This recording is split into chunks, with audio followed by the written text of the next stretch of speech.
Hello everybody and welcome back to the channel, and today we are going to be doing a full review, breakdown, assembly, and configuration and testing of the Virpil APC anti-torque pedals. Stick around guys, because if you're a helicopter fan, you're going to love these. Make sure if you guys can that you join us at Flight Sim Expo 2023. That's right, Overkill Simulations is going to be present this year, guys, at the Lone Star Museum in Houston, Texas. If you guys are interested in joining us there, be sure to check down the description below. There is a coupon code that can save you guys a bit of money using my personal reference to get you there. Again, that'll save you a bit of cash in your Flight Sim Expo 2023 experience. This is going to be June 23rd through the 25th of 2023. Again, in Houston, Texas, at the Lone Star Flight Museum. I went a few years ago in Las Vegas, and they are an absolute great time. There's some very, very informative and educational seminars to help better your flight simming experience, as well as a ton of developers of both hardware and software that you guys actually get to try out, essentially a try before you buy experience, as well as talking with the developers themselves and finding out what the products are all about. So again, guys, it's going to be Flight Sim Expo 2023 in Houston, Texas. I hope to see you guys all there.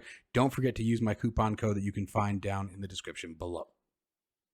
If you are interested in acquiring any of my Overkills tutorial guides or simply interested in supporting the channel, please consider joining me on Patreon.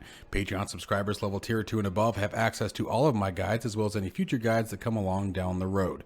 Patreon link can be found in the description below, and thank you to all of my current subscribers.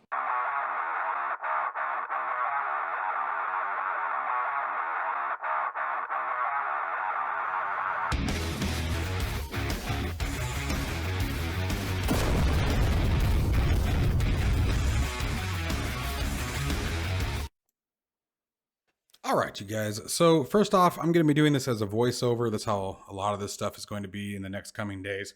So these, as I stated earlier, are the Virpil Torq pedals. Now I want to give you guys a little bit of heads up before we get into the assembly. They are designed to be flat on the floor. The idea is so that way you don't have to worry about them sliding or moving around as you try to activate the rudder pedals. Now, keep in mind that the anti-torque pedals are different from rudder pedals in the aspect that they are primarily focused around helicopters. Okay, so you're not going to have any toe brakes with these. As far as the assembly goes, it was actually fairly simple, and I'm going to try to break down as we go through this everything that we have. So the first thing that we're going to be assembling here, and mind all the movement in the background, I had some family over, and you can see my lovely dog back there. One of them anyway. So the first thing we're going to do is we're going to put the heel plates on. Okay, the heel plates are very, very simple to attach. So first I'm just going to show you guys the basics, how to get it out of the box, how to attach everything, and then I'm going to show you how to customize it after we've gotten through this. Now, a lot of this stuff, the camera angles are a little weird, but you've got two screws that are on each side that hold the heel plates in place. They're very, very simple to take out. I believe these are either number 4 or 5 on the Allen keys, which I'll show you guys in the camera when it comes to get all that together. One of my favorite things about the Virpil controls in general, aside from the fact that they're built so fantastically and they have so many different users in mind, is that also the assembly instructions are very, very simple. The heel plates have a very nice groove on the back end, so they sort of slide into a channel. Then you position them in a way that the screws line up. And again, what we're doing here is just out of the box default configuration, showing you guys how to assemble them and get them on track here. They line up right with the edge. It took me a little bit of fiddling around with it to find the threaded holes on the other side there, but all in all, it was pretty darn simple. I was actually relatively impressed with how quickly everything came together. The thumb screws, they were so well machined because you just literally took nothing other than the thumbs to put it in. Here, I tried putting them in the wrong spot. The two thumb screws locations are actually side by side, so you know, no biggie there. And you guys will see a little bit later on when it comes time to customize things, how everything's laid out underneath it. Again, they were a little hard to shoot with the camera angle to get everything right. Again, it's just a quick tighten. Remember guys, you're not locking down an aircraft carrier here. You don't, or holding in a transmission, just a nice, easy, quick quarter turn, half turn, to tighten them up, and they're pretty simple to go. Remember, they are aluminum, so you don't want to overstress anything as you could break them or, dent them. And we obviously don't want to do that. And again, we're just going to repeat the same step on the other side. I am not going to speed up the videos of any of these assemblies that you guys are going to see me do in the next couple of days, as I want to make sure that nothing gets missed and you guys don't get confused by anything. I know that, yes, in the essence, it's rinse and repeat on the opposite side. But if I run into any issues, I wanted to make sure that they were shown. I actually really didn't have much of a problem. There were a couple points when it comes time later to change out the cams and get rid of the center detent that I'm going to show you guys a thing that you don't want to do. And then I'm going to make sure to show you guys why we don't want to do that. But for the most part, you'll be able just to follow this very, very simple step-by-step instructions. I didn't leave anything out of this stuff. And again, I was so pleasantly surprised, and this is the same thing when I put together my Virpil CM3 throttle and CM3 base for the flight stick and throttle. Everything just comes together so nicely. Everything was always so nicely machined. I didn't have to worry about fighting anything. I literally fought nothing through any of these processes. Everything just sort of came together and was very, very easy to do. Now, when it comes to a basic configuration right out of the box, you guys, this is it. This is it for the anti-torque pedals. So the next step that we're going to get into at this point is we're going to get into some customization options. I want to change the cam to get rid of the center detent, and I also am going to show how to increase the tension, as well as change out the spring to increase the tension even further. All right, you guys. So the next thing that we're going to do is I have a wide stance. All right. I'm 6'1". I'm 280 pounds, guys. So I have a pretty wide stance. So what I'm going to do real quick is I'm going to show you guys how to extend everything outward. Again, very, very simple process. Now this one, I actually may just show one side of it, you guys, but I do want you to see everything. You guys can also see the cam back there, and we're going to address that here a little bit later. It's got 2 screws that hold it in, but we're going to come back to the cams in just a minute. And there is the tension spring that can also be changed out for a stiffer spring. So it really offers a lot of tension methods. And then there's a fine tuning method that I can show you guys later on. So the first thing that we're going to do is we're going to get up under there where I showed you guys those 2 screws. And we are going to move the pedals outward to make the stance a bit more comfortable for me. And these are just tension screws, so you do not have to remove them. We're just going to loosen them and then slide the pedal over. So there's one, just a couple turns, nothing crazy. Again, it's just a tension screw. There we go, slide it over, and then lock it down where you want it.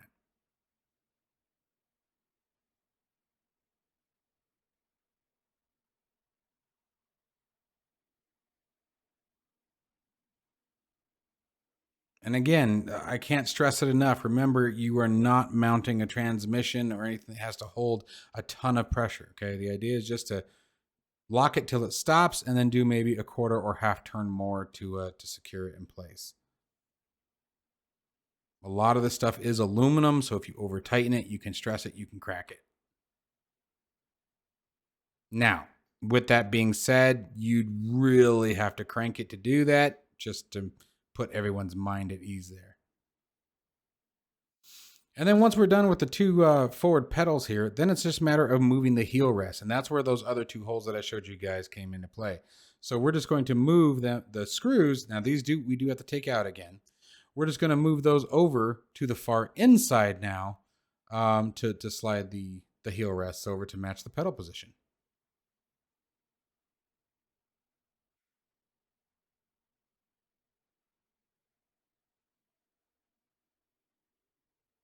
And again, I can't stress enough how easy everything is to take apart. I mean, just all the machining is done so nicely. It just makes it so easy to just grab it, slide it over.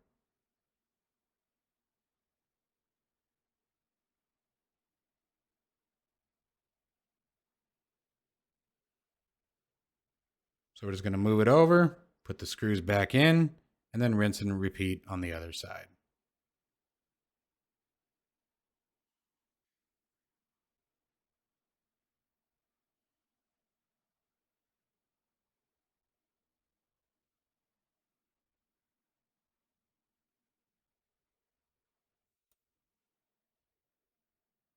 One of the other things that I will give you guys the heads up that I'm really impressed with these is they're very, very lightweight, but we'll talk more about that when it comes time to setting them in place where we want to go. Now, the one thing I will tell you guys also is that these are not designed to be mounted to anything. Okay, they're designed to sit flat on the floor or flat on a surface. So if you have plans of mounting them to a cockpit or up at an angle, now they do have little rubber feet underneath it, but I wouldn't count on them necessarily staying. I wouldn't put them in a motion pit, that's for sure. If you put them in a motion simulator, you're going to want to come up with something like zip ties if you have to, whatever it may be to hold them down. Okay, so there's one side done, and we're just going to rinse and repeat on the other side. And I'll go ahead and skip ahead for this portion. Okay, so we're just tightening up the bolts now on the other side.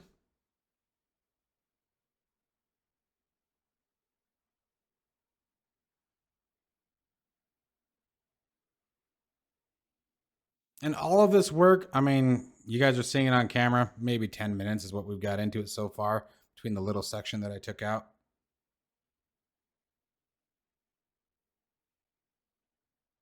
And that's it.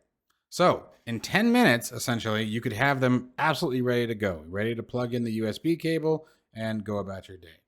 So the next thing we're going to take a look at is changing the cam. Now, the first thing I'm going to do with changing the cam is I'm going to show you what not to do. This is really critical because I don't want anyone trying to do this to save time and damaging your stuff.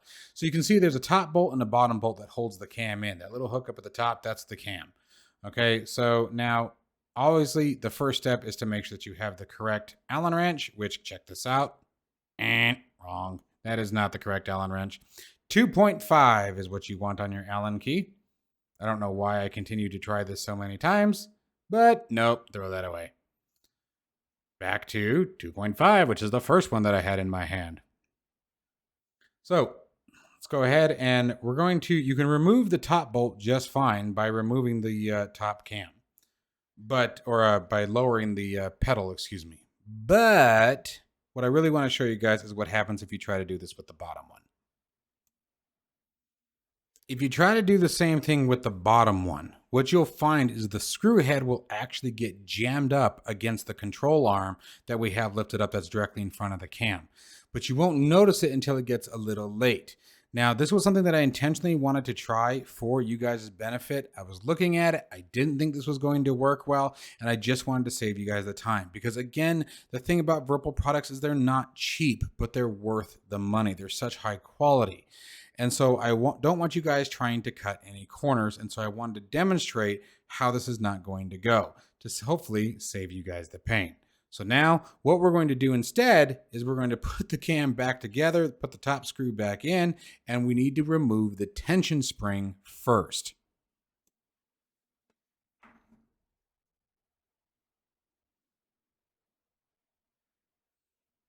So now we're going to move over to the tension spring, which the tension spring is really easy. You only need a couple of turns from a number 5 wrench, and then it will turn very freely with your fingers. Now you'll see there isn't a whole lot of room to maneuver here.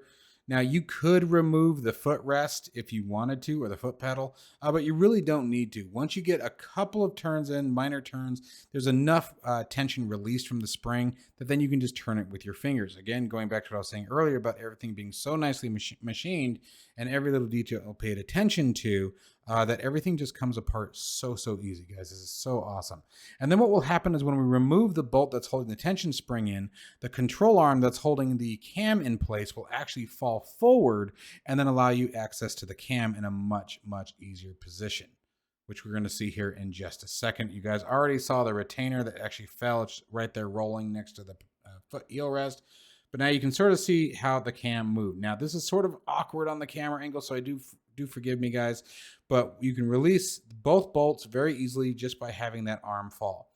So at this point, I'm coming in, I'm grabbing that bottom one that we were having trouble with earlier, and the cam will pop right out.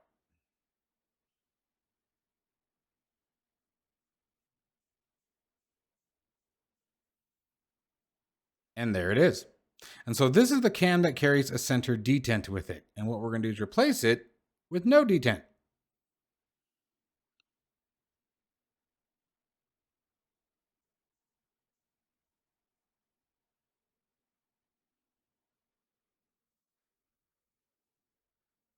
And it's got a nice channel groove that the cam just sort of sits in. Did take a little bit of finagling to get it to sit in there, but that more or less that was me trying to keep my head out of the camera. That way you guys could see very little of what was going on, but I was doing my best. Like I said, this was a very odd camera angle for me to try to manage, so I do apologize for that. But you guys can sort of see, there it is. You can see it resting in the channel there. And it's got a nice groove that just sort of holds it in place. And there it is from the other side, resting on. And so now all we're going to do is put the 2 screws back in that hold the cam in place. And then we will work on getting the retainer back after we change out our tension spring. Because I am going with the heavier tension spring as well. I like a lot of tension with 0 detent is what I prefer. And I do the same thing with my flight stick. And it just works out really nicely for me. Enough tension where you can actually feel the input. But I've always hated center detents. Again, another one of my favorite parts about the Virpil products. And I know they're not the only ones, but just the configuration options that they give you right out of the box are just superior in many ways, in my opinion.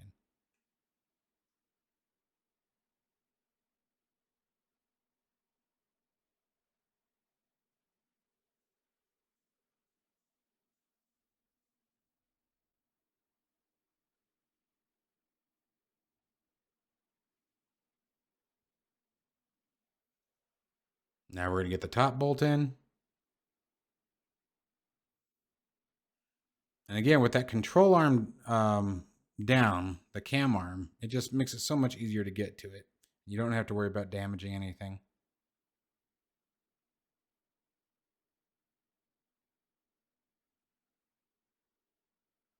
If you're going to get the Virpil products, by the way, I do recommend a nice set of Allen wrenches. Again, 2.5 through 6 is about all you typically need for their products. But these little T-handle Allen wrenches are really nice. Really makes the job a bit easier than trying to use a little handset. Okay, and there's the cam back in place. Lift the control arm up, and now we're going to go ahead and change out the tension spring. Put the tension bolt back in. Secure the retainer, and we'll be good to go. And then I'll show you guys how to fine-tune the configuration on the, or the tension, I should say, fine-tune the tension on the anti-torque pedals at the very end. And then after that, we'll get them plugged into the sim, and I'll show you guys a demo of them and the UH1 for DCS World. Now you guys will see here with the retainer, I initially put it on the wrong side of the cam arm, and that was just me not paying attention. I promise I do catch it. It goes on the outside. I am very aware. So before anybody starts screaming at me in the machine or in the computer, I promise I catch it here in just a second.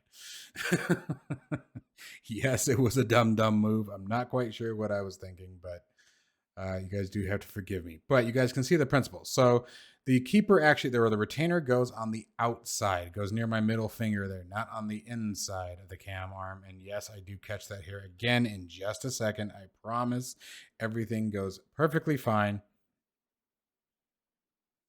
And I will go ahead and skip to that part because this part's ridiculous.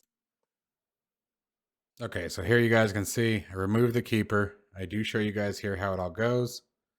The arm goes over, and then the cam slides in horizontally in that slot, and you just thread it back in. Sort of like that. Now you'll see here it's vertical. I put a couple threads in first just to hold the bolt, and then you turn it horizontally, and it slides right into the channel into position. And then it's just a matter of tightening that, that tension screw that we used before right back down again. And again, up until the point where it really starts generating a tension, it's very easy to just use your fingers, screw it in probably, I don't know, 8 or 9, 10 times or so, and then use the wrench to set the tension to where you want them to be. Now remember, the less or the more times you screw with the Allen wrench, the less motion and feedback you're going to get from the pedals. So do keep that in mind.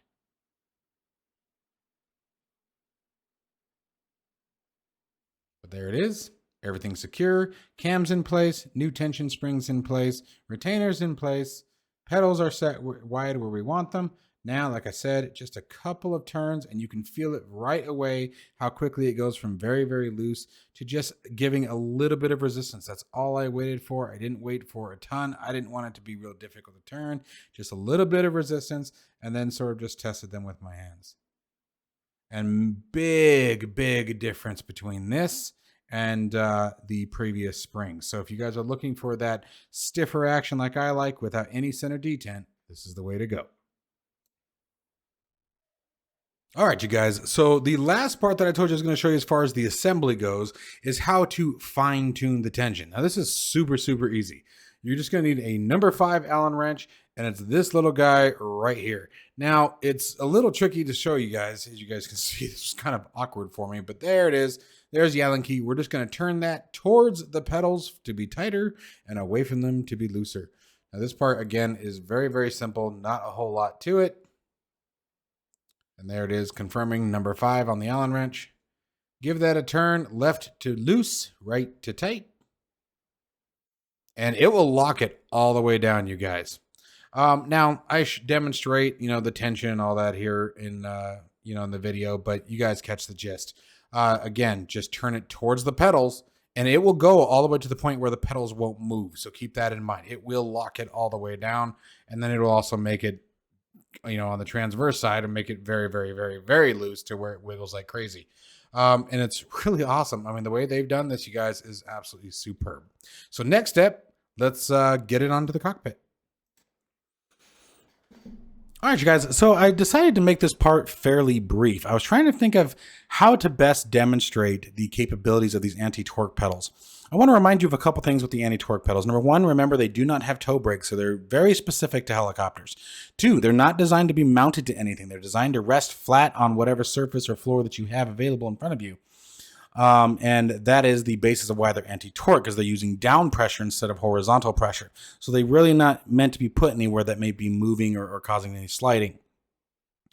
Let's talk about some of the things that caught me off guard right away, which you guys are partially seeing here in this recording already. The range of motion is obviously significantly less than that of my TPR rudder pedals that I've been using for so long.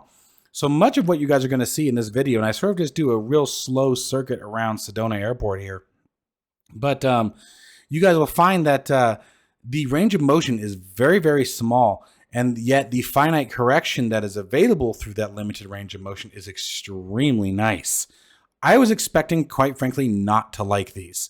I sort of set them on the kitchen floor when I first got them all assembled, after the previous segment of the video. And I don't know, I got a bad vibe about them. I decided I didn't think I was going to like them.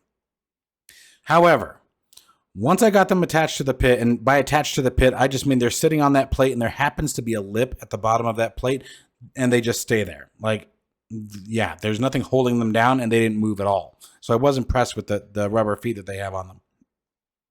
But once I got them on, they worked extremely nice. And like I said, it was a little awkward because I'm not used to the down pressure. I'm used to horizontal pressure. And I'm not used to the limited range of motion that we're seeing with the anti-torque pedals in comparison to like my TPRs. TPRs, you had a much larger throw on them. So that definitely took a little bit of getting used to. However, they are absolutely fantastic. Now, it was awkward right up until the end of this flight, you guys. Like I definitely have a few more flights to get into before I really find my sweet spot in these. But it was, at the same token, a game changer. I think once I have become more acclimated to them, I guess, is the best way to describe the transition that needs to be made from that horizontal and lateral action to the that downward pressure. The finite correction that's involved with a helicopter is much easier with these anti-torque pedals than they are with the standard rudder pedals. Making those finite movements, I'm just using my toes most of the time. Like I'm not even moving my whole foot. Just a slight twitch of the toe, and I'm getting the action that I need. So once I get comfortable with that, these are going to be an absolute game changer for helicopter performance. So I highly recommend these if you guys are interested in having a dedicated helicopter set of or anti-torque pedals. Or if you're someone who, needs a set of pedals in general that you need them to stay stationary, because they definitely aren't going to move around. You're not going to ever have to worry about these sliding left and right, forward and backwards, etc., simply because all of the motion is downward. If you do intend to mount these to any kind of motion pit or anything like that, then you would need to come up with some way to secure them. But I think even something as simple as a zip tie would work in these particular situations. And here comes the thunk. Anyways, I was absolutely blown away with these, you guys. The calibration process was so simple, and the overall ease of use is beautiful, and the performance of them was fantastic. Let me know what you guys think below. As always, links to all these products are found down in the description. Stay safe and healthy, and I'll see you in the next one.